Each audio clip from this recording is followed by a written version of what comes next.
The day Mark Stevens saw God began like any other. He was a pizza delivery boy, still in high school, with dreams of becoming an astrophysicist. He was a good kid, always helping others, and everyone in his small town admired his drive and humility. But one fateful night, as he was speeding through the streets to deliver an order, his car collided with a truck.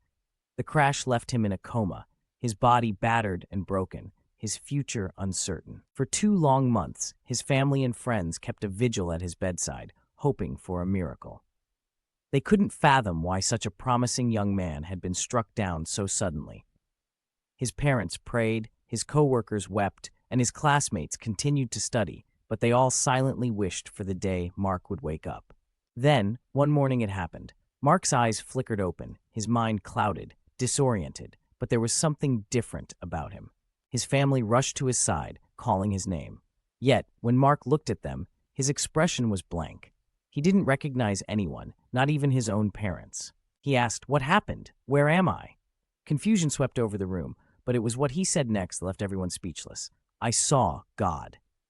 His voice was steady, almost serene, as though speaking of something deeply profound. But the look in his eyes was unnerving. There was a certainty there, an unshakable belief that whatever he had experienced was real. He described visions of a great light, a voice that reverberated through his very soul, and a message that had been entrusted to him, a warning for humanity. "You're on the wrong path," Mark said, his words chilling the room. "The world will face destruction unless people change. There's no time left." People began to listen. Mark, though only 18, spoke with a wisdom that defied his age. He predicted the collapse of economies in distant countries, natural disasters with striking accuracy, and most astonishingly, the possibility of an all-out war between two nuclear superpowers. Word spread quickly, and soon he was more than just the boy who had been in an accident. He became an online sensation, his every word scrutinized by millions across the globe. His followers grew exponentially as people clung to the hope that Mark was the messenger they'd been waiting for. His warnings were precise. Tensions between two major nations on the verge of nuclear conflict were diffused after Mark's intervention. His message was simple: peace or face annihilation. Governments scrambled to follow his advice, and a potential world war was averted. The world began to take notice, and Mark's predictions were seen as divine truth. But with the fame came danger. His every move was tracked, and his supporters became fanatical. Then came the attack.